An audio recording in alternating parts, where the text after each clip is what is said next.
All right, let's talk about it, shall we? All right, clap it.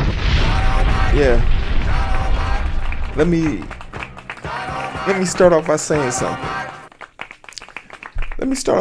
something. Now, I'm not even gonna sit here and pretend like my channel wasn't made by Ubisoft. I'm not gonna sit here and pretend like I'm not a partner. Not gonna sit here and pretend like the 10 videos I put out prior to this one about Ubisoft didn't do gangbusters on this channel. I'm not gonna sit here and pretend. I'm not gonna apologize for it either. But everything I said in those videos, I stand by it. And everything I'm about to say in this video, I'm going to stand by it too. Because I'm the type of brother that stands on business. I'm not like you beta who don't know how to just let shit be.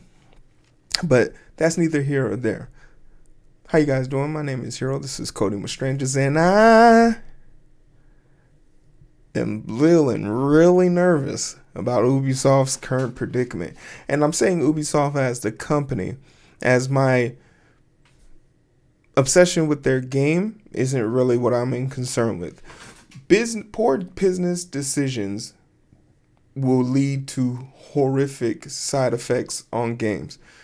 And the fact that a game that is coming out literally might have the only chance of saving them from probably going under. Because when you look at the numbers and you look at everything that Ubisoft has done in the last 10 years, it really shines a light on what happens when you become complacent. Mediocrity runs rampant throughout the senior development.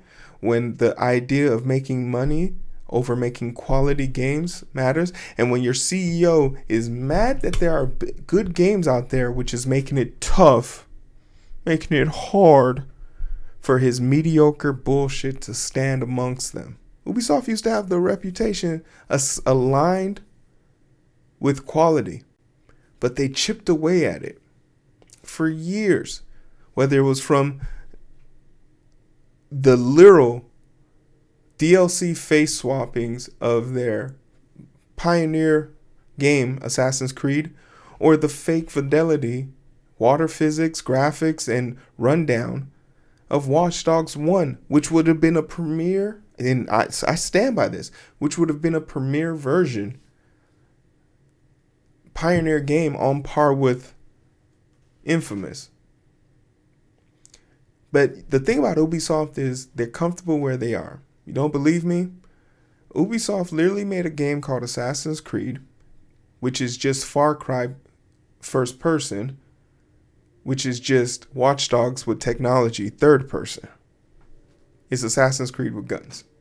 They've made the same game over and over again and have literally become a meme for scattering ish all over the map to the point where it's a meme now. Where you make open world games and it takes 15 minutes for you to travel back and forth. And if you die, you don't get to fast travel. You got to do it all over again. It's a punishment. When your game sounds like a chore, it sounds like a punishment. And I don't have to play Assassin's Creed games to know this. Even in Watch Dogs 2, which was my favorite, sticking around for the DLC and doing all of those chores just didn't light a bulb in my eye.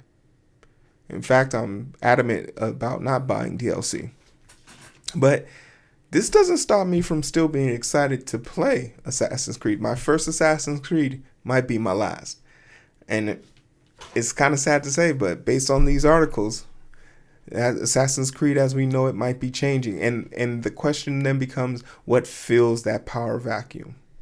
What fills that void? Assassin's Creed maker Ubisoft says regularly review options after buyout report. Ubisoft, maker of the Assassin's Creed, Far Cry, Watch Dogs video games, said on Monday it's regularly reviewed all strategic options but declined further comments on recent reports of buyout interest. So basically, they just sent a message out to the world. Hey, if you want to buy us, hit us up. This is slang for, hey, what's up? Call me sometimes. Call me maybe. France's largest video game maker has long been seen as the takeover target and has lots and lost half of its stock market value over the last 12 months. So we'll look at the stock market, but they are basically setting up themselves to be sold off. The stock price is at the lowest it's been in years. They only have one game scheduled for release in 2025, and their studio has been consolidated and people have been moved over for reconstruction purposes, which is all corporate talk for we trying to get this shit up out of here. So for me, the writing's on the wall. But once again, this didn't happen overnight. This has been happening since they became more centric focused on making money and buggy games at launch. Unity was such a buggy mess. PlayStation had to give people money back.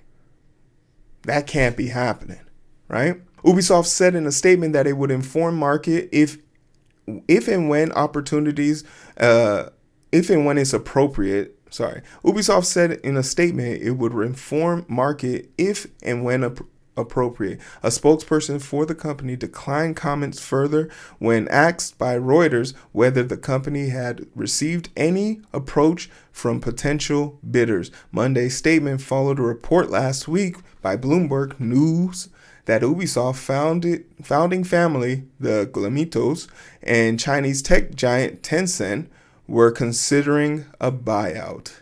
So the family's already working on this. Ubisoft is definitely going to get bought out, barring Assassin's Creed being the best game ever, right? Barring Assassin's Creed being the best game of the year, beating out Dragon Ball Z, and whatever other games came out this year. I don't know what else came out this year. Spider-Man 2, that wasn't a great game. Oh, Helldivers.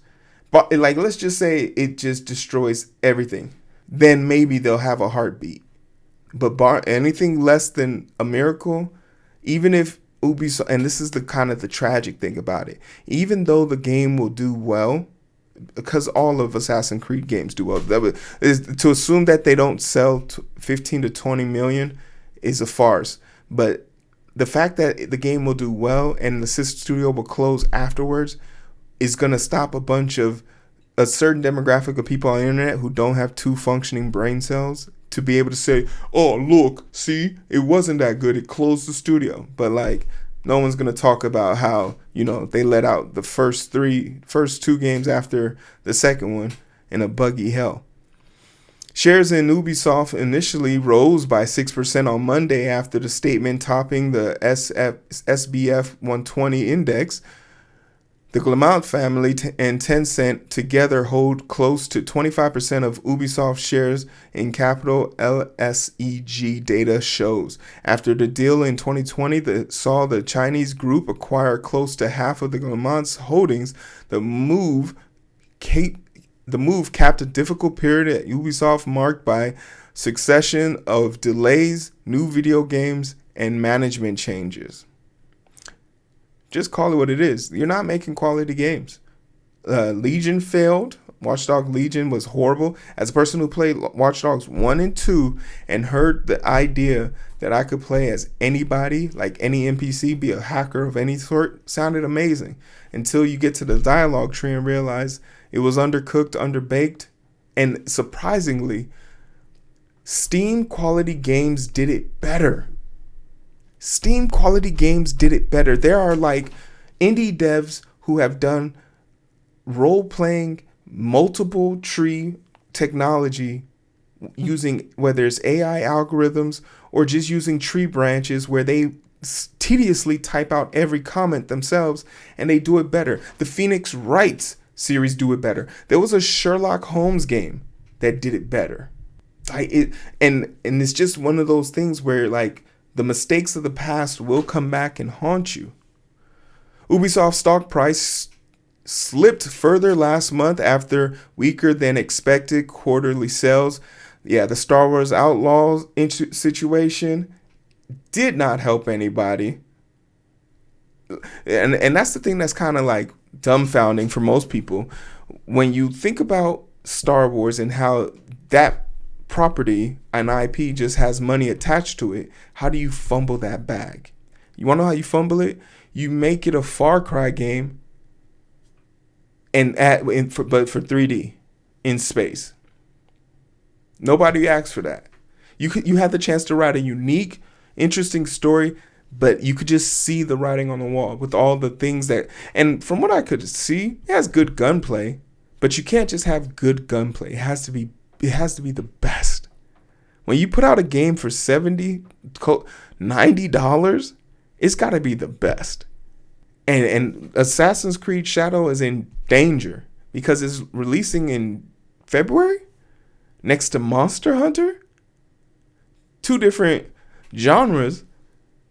But if you wanted to buy both games and you heard one company might be going under, where are you thinking about putting your money? After that first delay, it's some credit. I'm trying to find a silver lining. I should never have to do that with a AAA game.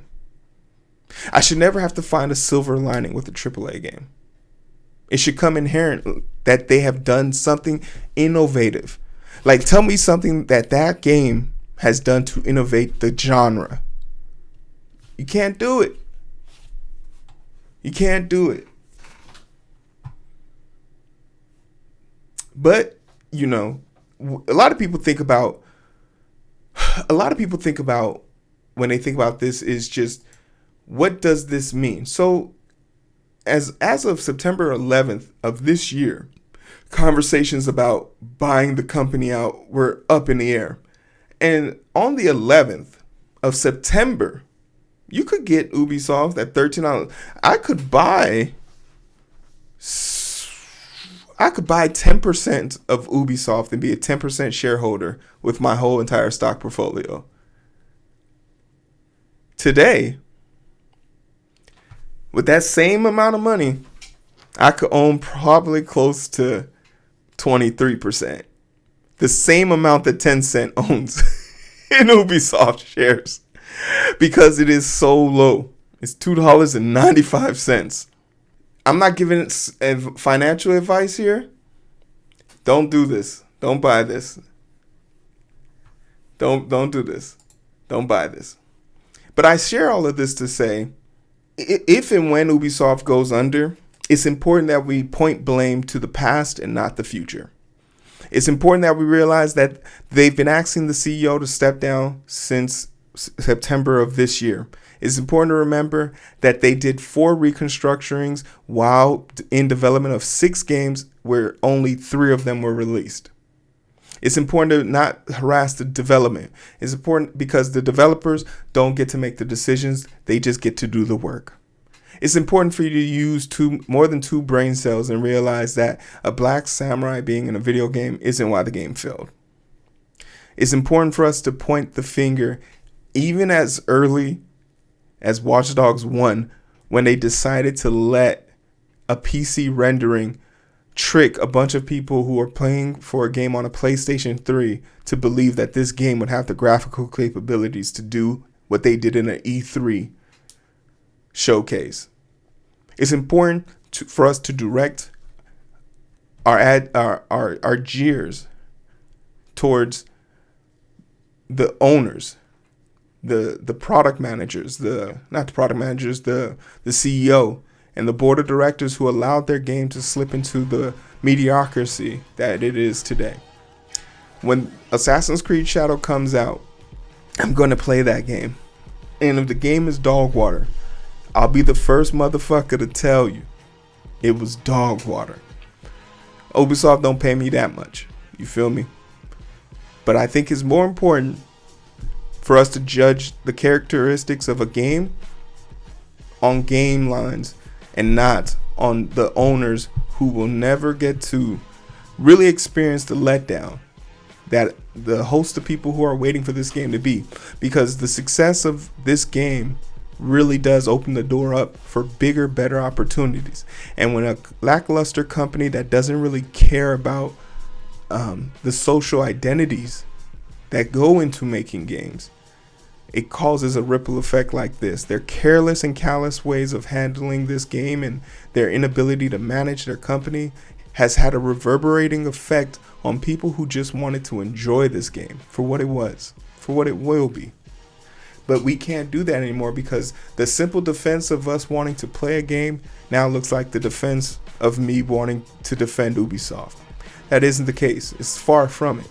I have the ability to think critical, unlike most people who want to conflate and put everything together. But that's neither here or there. I don't have to explain myself to people that understand what real looks like. Real understand real. And some of y'all look familiar to me. Clap it. For the rest of y'all, why don't you try liking, sharing, and subscribing? Maybe, just maybe, then you can see eye to eye.